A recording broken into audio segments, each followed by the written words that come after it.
Assalamualaikum warahmatullahi wabarakatuh. Selamat datang kembali di channel Pikiran Lain.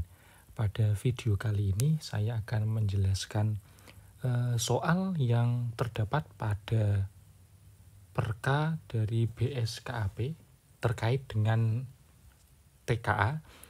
Untuk pada video kali ini yang akan kita bahas yaitu untuk mapel matematika ya, jadi matematika biasa. Soal ini adalah soal yang terdapat di bukan lampiran ya, tapi di perka tersebut ada contoh-contoh soal ya. Langsung saja soal pertama. Di sana mengenai bilangan ya.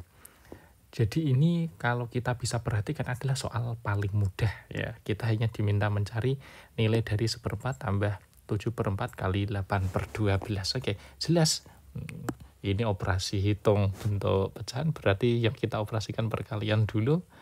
Berarti dapat ya, berarti ini 3, kita eliminasi berarti 2, berarti 1/4 ditambah 2/3, kita samakan penyebut 12, berarti 3 tambah 8 dapat 11/12. Jadi jawabannya adalah yang C ya, sesuai dengan kunci yaitu 11/12. Ini soal pertama. Terus soal yang kedua. Di sini adalah soal mengenai program linear lah. Ini sedikit panjang nanti. Ya, di sana Mirna akan memproduksi kuncinya. Di sana adalah kata kuncinya memproduksi 2 jenis kue dengan modalnya itu 8 juta ya. Produksi kue bolunya itu 15.000 per kotak dengan laba 40%, sedangkan biaya produksi untuk kue brownies itu 20.000 per kotak, labanya 35%. Setiap harinya Mirna dapat memproduksi paling banyak 500 kotak. Apabila Mirna ingin memperoleh keuntungan maksimum, tentukan benar atau salah. Nah, karena di sini ini itu materinya mengenai program linear, kita membuat model matematikanya terlebih dahulu. Di sana kita perhatikan banyak kue bolu sama kue brownies. Jadi kita misalkan ya. Jadi kita misalkan terlebih dahulu. Jadi misal ya, untuk banyak kue bolunya.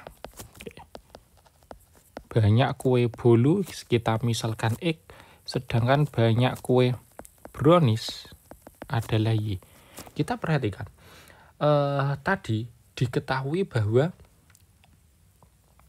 untuk satu kue bolu itu 15.000 biayanya, sedangkan untuk brownies 20.000 dengan modal 8 juta. Oke, berarti kita punya persamaan.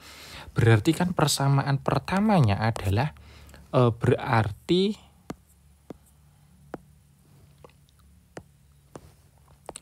kita bisa membuat persamaan pertama bahwa kalau kue bolu tadi kan 15.000, berarti kalau ada sebanyak X berarti kan kita harus membuat persamaannya 15.000 X ditambah 20.000 Y akan kurang dari sama dengan, pertidaksamaan ya maksudnya ya.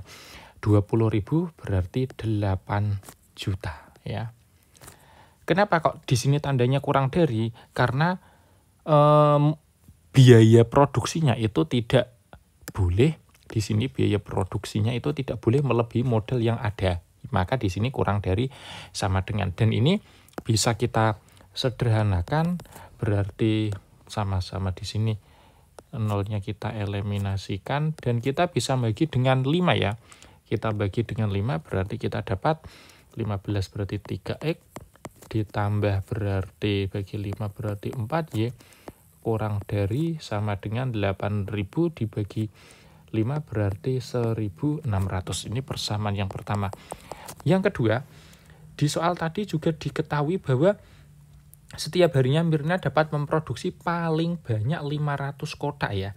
Berarti kombinasi dari X ditambah Y itu maksimal berarti kurang dari sama dengan 500. Nah, di sana diketahui juga bahwa labanya untuk kue bolu itu adalah sebesar 40%, sedangkan untuk kue brownies itu 35%. Berarti ini adalah nilai optimum nanti yang akan diinginkan ya. Jadi fxy-nya berarti di sana kan labanya adalah 40% ya. 40% berarti 40% dari 15.000 X ya, karena nanti dia akan menjual sebanyak X ditambah dengan 35% dikali dengan 20.000 Y, sehingga kita dapat fungsi kondisinya tadi. Kalau tadi fungsi kendalanya berarti 40% dikalikan dengan 15.000, berarti satunya ini berarti sekitar 6.000 X ditambah 7.000 Y. Kita punya ini, dan juga kita punya, karena dia produksi barang, berarti kita juga punya bahwa XY, saya taruh sini, berarti kita juga punya apa? Dari sini pun kita punya bahwa XY itu harus lebih dari sama dengan 0. Oke, dari sini kita coba buat grafiknya ya, penyelesaiannya pada koordinat kartesius. Nah, di sana kita punya tadi mana? Oh, kita pakai yang persamaan kedua terlebih dahulu, yang relatif mudah ya. X tambah Y kurang dari 500. Berarti kita tempatkan aja terlebih dahulu. Misalkan di sini itu 500. Di sini 500. Oke. Dan seperti ini untuk yang pertama. Sementara yang kedua, untuk bentuk pertidaksamaan yang kedua, kita buat solusinya dulu. Berarti 3X tambah 4Y, berarti sekitar di sini nanti berarti 0,400 sama 1600 per 3,0 ya. Di sini tak tulis pecahannya aja 1600 per 3. Jadi kita tarik garis juga ini. Nah, berarti karena di sini kurang dari sama dengan, berarti kita punya daerah himpunan penyelesaiannya. Berarti ini sebagai DHP. DHP-nya apa? Berarti dibatasi oleh titik ini sama ini. Berarti kita punya yang pertama adalah titik ini, berarti misalkan ini tak kasih A, berarti 0,400. Ini B, yang B berarti 500,0 sama yang C di sini. C ini titik potong. Titik potong berarti kita cari pakai eliminasi substitusi ya, dari bentuk ini kedua bentuk pertidaksamaan tapi nanti disamadengankan, sehingga kita dapat nilainya adalah 400 yang C di sini saya tulis sekaligus, yaitu 400,100 lah. Kita punya ini. Nah, kita tinggal mencari di antara ketiga ini, berarti nanti nilai maksimumnya itu berapa? Yang mana? Berarti F 0,400, berarti kita substitusi ke fungsi ini fungsi akhirnya, yaitu kita diminta mencari keuntungan maksimumnya. Ini akan diperoleh yaitu 2.800.000. Nah, ya. Sementara yang kedua, kalau 500,0 akan diperoleh berarti 6.000 dikali 500, berarti dapat 3 juta. Sementara yang ketiga, kalau 400,100, 2.400 tambah 700. Oh, berarti kalau yang ketiga akan diperoleh 3.100.000. Lah, berarti kita dapat keuntungan maksimumnya adalah ini. Ini keuntungan maksimum adalah 3.100.000 saat apa? Saat memproduksi, berarti kue bolu, berarti saat apa? Saat bolunya itu 400, browniesnya 100 ya. Jadi bolu 400, brownies 100 akan mengakibatkan apa? Nilai maksimumnya adalah 3.100.000. Kita cek ke pembahasannya tadi. Oh, Mirna harus memproduksi 200 kotak kue bolu. Tidak ya, agar maksimal kan 400 sama 100. Berarti ini pernyataannya salah. Yang kedua, Mirna harus memproduksi kue brownies lebih banyak. Kita perhatikan, browniesnya cuma 100, bolunya 400. Berarti salah juga. Berarti ini salah. Yang ketiga, keuntungan maksimumnya adalah 3.100.000. Oke, dan ini sesuai. Jadi sesuai dengan kunci yang ada, yaitu salah, salah, benar. Ini untuk nomor 2 mengenai program linier. Oke. Kita coba ke soal berikutnya. Nomor 3, yaitu mengenai geometri ya. Di sini kita bisa lihat ada trapesium sama kaki ya, ADBC. ADBC berarti sama kaki, AB sejajar DC. Ya. BAD-nya 70. Oke, di sini kita tulis. Di sini BAD 70 ini kita punya ini 70 derajat. Oke. Terus ABD adalah 30 derajat. Ini 30 derajat. Ya. BAD, ABD. Lah, karena ABD, segitiga ABD ini ada, dia kan suatu segitiga ya, otomatis berarti kan jumlah sudut dalamnya 180 derajat. Berarti di sini dapat 80 derajat. Terus ingat, pada trapesium sama kaki, jumlah sudut kaki, yang bersesuaian ini, ya bukan pada kaki-kakinya. Kalau pada kaki-kakinya dia ini nilainya sama. Otomatis aslinya di sini itu bisa dapat ini 40 derajat juga. Tapi lebih spesifik lagi, jumlah sudut A dengan sudut D ini dia adalah 180 derajat. Lah berarti berakibat apa? Berarti di sini dapat 10 derajat. Yang ada di sini adalah, oh, bukan 10 ya. Karena totalnya harus 180, berarti 30 derajat. Berarti kalau seperti itu berarti di sini dapat 110 derajat. Jadi kita bisa cek ya. BCD 110 derajat, BCD 110 derajat benar. CBD 40 derajat, CBD 40 derajat benar juga. BDC 40 derajat salah karena 30 derajat salah. Berarti jawabannya adalah benar-benar salah. Ini soal nomor 3 mengenai geometri. Kita ke nomor 4. Oke. Di sana juga geometri lagi ya.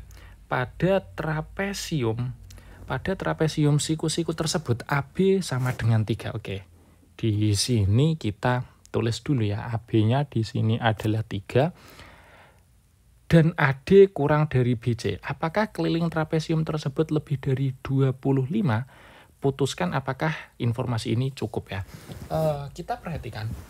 Kalau luas trapesium untuk persamaan pertama ya, kita pakai persamaan 1.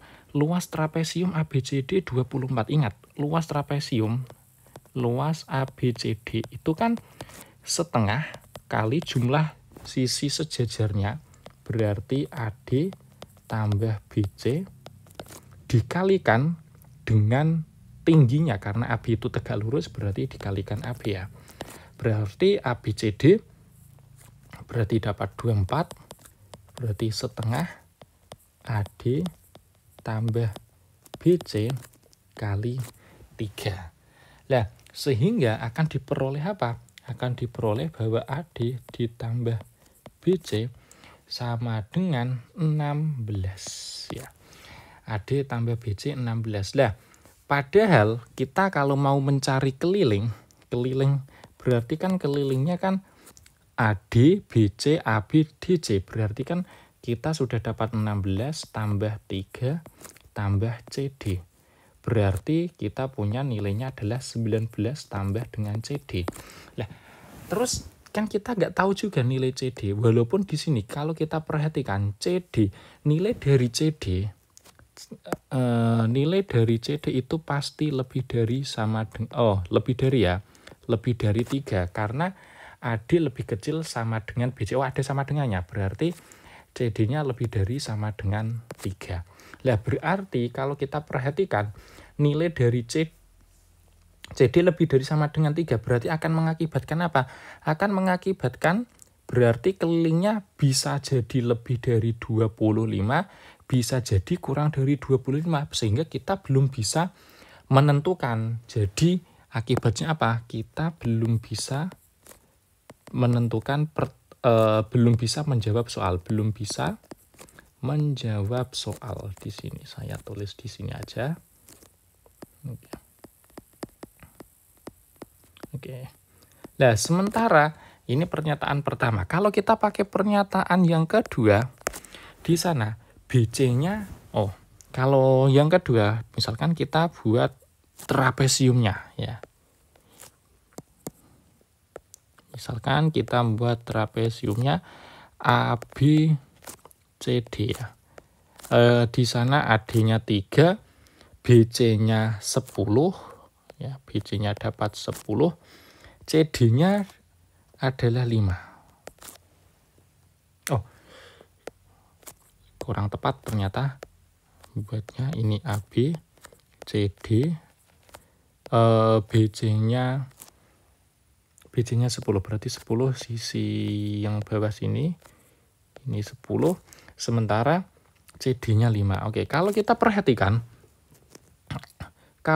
perhatikan di sana gini, ini kalau saya tarik garis yang tegak lurus, kebetulan ini tegak lurus, berarti kan ini 5, 3, berarti kan kita punya, kalau di sini saya buat garis, misalkan di sini itu ada titik E, berarti kan kita punya ini nilainya adalah 4. Karena 4 berarti ini 6, ya. Karena apa? Karena BE itu juga BE itu 6, berarti BE sama dengan AD. Berarti akibatnya apa? Berarti kalau seperti ini, kelilingnya adalah berarti 6 tambah 3 tambah 10 tambah 5 diperoleh 24.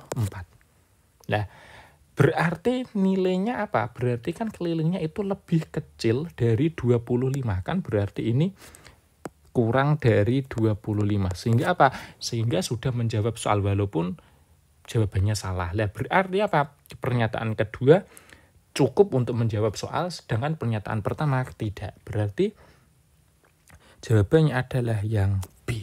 Jadi pernyataan kedua cukup untuk menjawab soal, sedangkan pernyataan pertama saja tidak cukup. Ini soal nomor 4. Kemudian soal nomor 5 mengenai trigonometri. Suatu tangga dengan panjang 6 meter disandarkan pada dinding vertikal. Ya, dinding vertikal. Sudut yang dibentuk tangga dengan lantai adalah 60. Kalau kita ilustrasikan, berarti kan seperti ini, ya. Oke. Berarti ini sebagai tangga, sehingga dia panjangnya adalah 6 meter. Nah, sudutnya dengan lantai adalah 60 derajat. Oke, ya. Sudutnya 60 derajat. Kalau saya misalkan di sini A, B, C. Nah, yang ditanyakan adalah tinggi dinding yang disentuh ujung atas tangga. Berarti kalau kita perhatikan, karena kita ingin melibatkan sisi ini, sisi BC dan sisi AC, karena diketahui, berarti perhatikan, berarti sin dari 60 derajat BC per AC, atau kalau kalian yang mempelajari sinnya itu depan per miring, ya udah berarti BC sebagai sisi depan sudut, AC-nya miring. Itu untuk mempermudah. Lah, sin 60 derajat nilainya adalah setengah akar 3, BC-nya yang kita tanyakan per AC-nya adalah 6. Sehingga dapat BC atau tinggi dinding yang disentuh ujung atas tangga berarti 3 akar 3. Jadi jawaban soal nomor 5 adalah 3 akar 3, yaitu yang C, sesuai dengan kunci yang ada.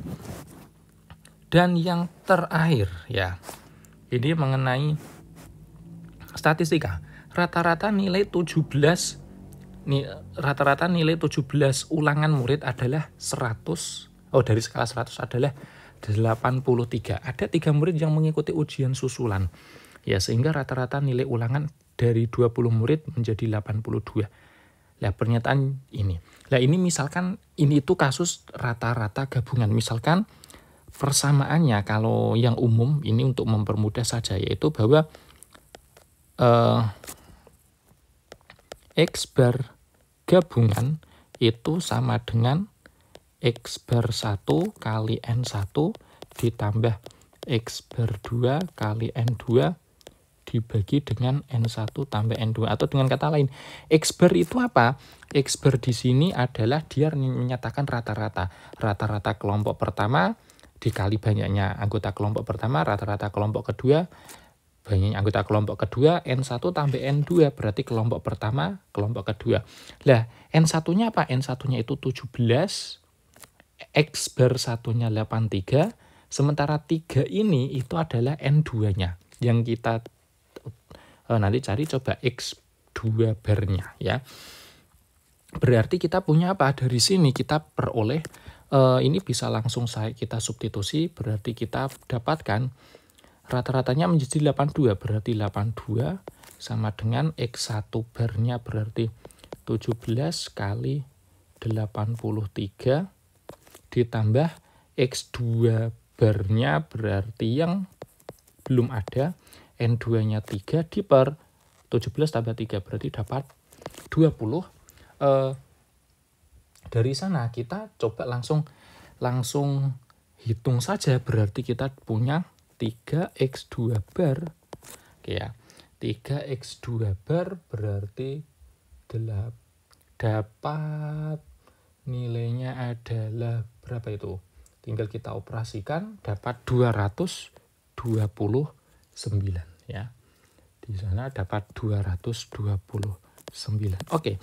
Kita tinggal cek ya. Yang pertama adalah ini, rata-rata nilai ketiga murid yang mengikuti ujian susulan adalah 229. Jumlah nilai ketiga murid, ya benar ya. Jumlah nilai ketiga muridnya, berarti 3 kali X2 bar itu jumlah nilai ketiganya. Oh, berarti ini benar ya. Yang kedua, rata-rata nilai ketiga murid yang mengikuti ujian susulan lebih dari 70. Oke ya, berarti kalau 229 ini kita bagi dengan 3, kan jelas ya, dia lebih dari 70. Berarti yang kedua juga benar. Oke. Sementara yang ketiga, nilai terendah dari ketiga murid yang mengikuti ujian susulan tidak kurang dari 29. Oke. Di sini karena ada skala 100, maka kalau kayak gini, berarti kan bisa jadi yang ikut susulan itu adalah nilainya kan 100, kan nilai terendahnya ya. Berarti yang kedua tak buat maksimal 100, 100. Maka nilai yang paling rendah ini pasti misalkan gini ya. Yang terendah kan jadinya 29. Jadi kalau nilai ini, nilai yang dua orang yang lebih tinggi ini aja kita kurangi, maka yang ini pasti lebih tinggi. Berarti apa akibatnya? Berarti nilai orang yang nilainya paling rendah di antara ketiga tadi pasti tidak kurang dari 29. Ya, jadi pasti lebih dari sama dengan 29. Sehingga pernyataan ketiga juga benar. Nah, kalau yang keempat ini juga kebalikannya, nilai tertinggi. Berarti kalau seperti itu, kalau dia nilai tertinggi dari ketiga murid yang mengikuti ujian susulan lebih dari nilai tertinggi dari ketiga murid yang mengikuti ujian susulan lebih dari 76. Okay. Berarti kita bisa menganggap nilainya nanti ini, berarti kalau nilainya sama ya, kalau nilainya sama kan nggak mungkin ya. Kalau kita perhatikan bahwa nilai dari nilai tertingginya berarti X, misalkan nilainya lah kita tulis ya, nilainya yang tertinggi itu pasti lebih dari sama dengan 229 per 3. Oke. Dan 229 per 3 ini nilainya lebih dari 76 ya, ini 76, ya berarti ini juga benar. Lah terus yang terakhir, jangkauan data nilai ketiga murid yang mengikuti ujian susulan lebih dari 72. Oke, nilainya jangkauannya itu lebih dari 72. Padahal kalau kita perhatikan ya, kan lebih dari 72 kita ambil jika jangkauannya 72. Jika jangkauan 73 karena lebih dari ya, ambil 73. Misal nilai terendah kalau 0. Nilai terendah kalau tak buat 0 kan bisa gini ya. Berarti nilai yang dua orang yang tinggi itu bisa 73 0, otomatis kan nilainya 73 dan ini tidak memenuhi. Kenapa? Tidak memenuhi karena jumlahnya harus 229. Atau kalau yang ini saya buat 100 ya. Kalau saya buat 100 yang paling rendah tak buat berarti berapa? Berarti supaya jadi 73 berarti 27. Ya, benar ya. Maka supaya jadi 229 itu kan masih butuh 102 dan ini juga tidak mungkin. Nilainya maksimal aja 100. Sehingga jangkauan data nilai ketiga murid yang mengikuti ujian susulan lebih dari 72 ini adalah salah. Jadi pernyataan yang benar itu 1 sampai 4. Oke. Oh, ini soal terakhir. Ya, jadi ini tadi mengenai penjelasan mengenai soal yang ada di perka dari BSKAP untuk persiapan TK. Jika kalian suka video ini, jangan lupa like dan juga subscribe. Terima kasih. Wassalamualaikum warahmatullahi wabarakatuh.